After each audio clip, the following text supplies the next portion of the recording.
This আইন Abdullah show. So আমরা এই মুহূর্তে আছি নবরত্ন মন্দির বা এটাকে নবরত্ন পাড়াও বলে। অত্যন্ত পুরনো এবং ঐতিহ্যবাহী একটি মন্দিরের সাথেই আছি আমরা।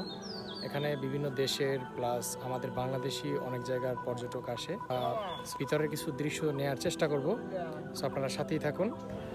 এখানে অত্যন্ত সুন্দর একটা পরিবেশ এবং বেশ পুরনো। আমি আপনাদেরকে যদি একটু একটু করে দেখাই তো আপনি সত্যি ইন্টারেস্টিং হবেন। সো আমরা এই মুহূর্তে এখন একটু বাইরে আছি, সো আমরা ভিতরে ঢোকার চেষ্টা করব।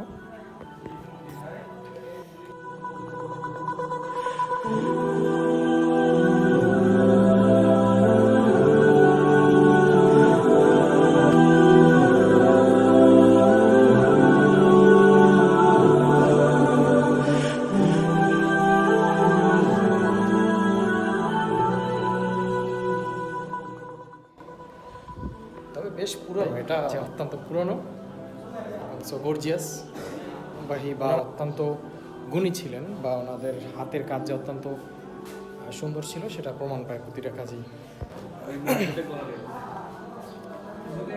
আমরা একটু উপরে ওঠার চেষ্টা করছি।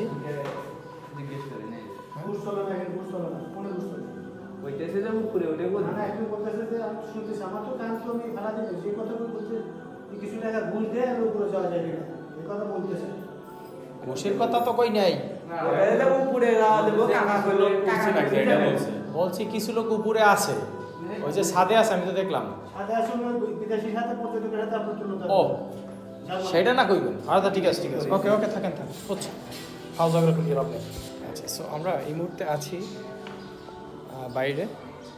ওখানে ওঠা হয়তো নিষেধ, যার ফলে ওখানে যাওয়া যাচ্ছে না। মন্দিরের এই দিকটা আপনারা দেখতে পাচ্ছেন অত্যন্ত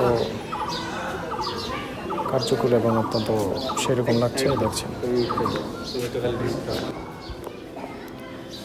সেভিয়ন, আমরা এই মুহূর্তে আমি যদি আপনাদেরকে একটু ক্লোজ করে দেখাই, এগুলি খুবই পুরনো এবং না ভাঙার মতো না। সো আপনারা চাইলে এখানে আসতে পারেন। এটা সিরাজগঞ্জ জেলায় অবস্থিত। সো আপনারা যদি সিরাজগঞ্জ কখনো আসেন সেক্ষেত্রে এই অবস্থানটা আপনারা দেখতে পাবেন।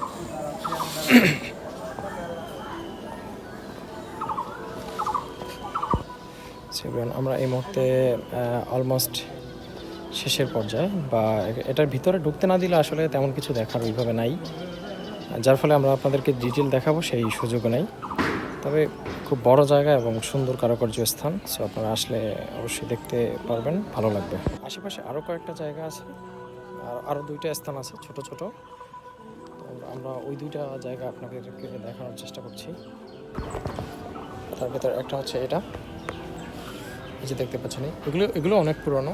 সো ওগুলো দেখার মতো। আমরা এখন আর একটু কাছাকাছি যাচ্ছি, যে এখান থেকে সামনে আরেকটা আছে, এই যে দেখতে পাচ্ছেন। সো আমরা ওইখানে যাচ্ছি, ওইটা আপনাদেরকে দেখানোর জন্য।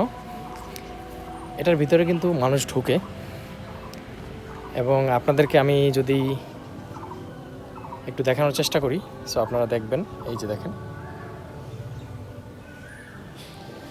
আমি চেষ্টা করছি যে আপনাদেরকে একটু ভিতরে ঢুকে দেখানোর কোনো কায়দা আছে কিনা।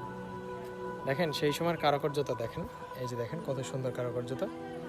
তো আসলে ওই সময়ের মানুষদের ক্রিয়েটিভিটি এটা আসলে অন্যরকম ছিল, এটা বলতেই হবে। সো ওই সময়ের মানুষদের আসলে গুণ বা গুণাবলী যেটা বলি, আপনি দেখেন এই ধরনের দরজার নকশা আমার মনে হয় এখনও আমাদের বাংলাদেশে এত সুন্দর নকশা চালু হয় নাই। ঠিক আছে, এটা যদি আপনি আরও ডেভেলপ করেন, দেন আপনি যদি আরও সুন্দর করে করতে চান, তো আসলে অনেক সুন্দর করা সম্ভব। এই যে দেখতে পাচ্ছেন ভিতরের অবস্থানটা দেখেন, দেখা যায় স্পষ্ট। হ্যাঁ ঠিক আছে, না পর্যায়ে বের হয়ে যায়, কিছু থাকতে পারে, পরে আবার সমস্যা হতে পারে। তো আপনাদেরকে আরেকটা ইনফরমেশন দিয়ে রাখছি, আপনার সর্বোচ্চ 5টা পর্যন্ত এটা খোলা থাকবে, তারপর বন্ধ। সুতরাং আপনারা 5টার আগেই আসতে হবে।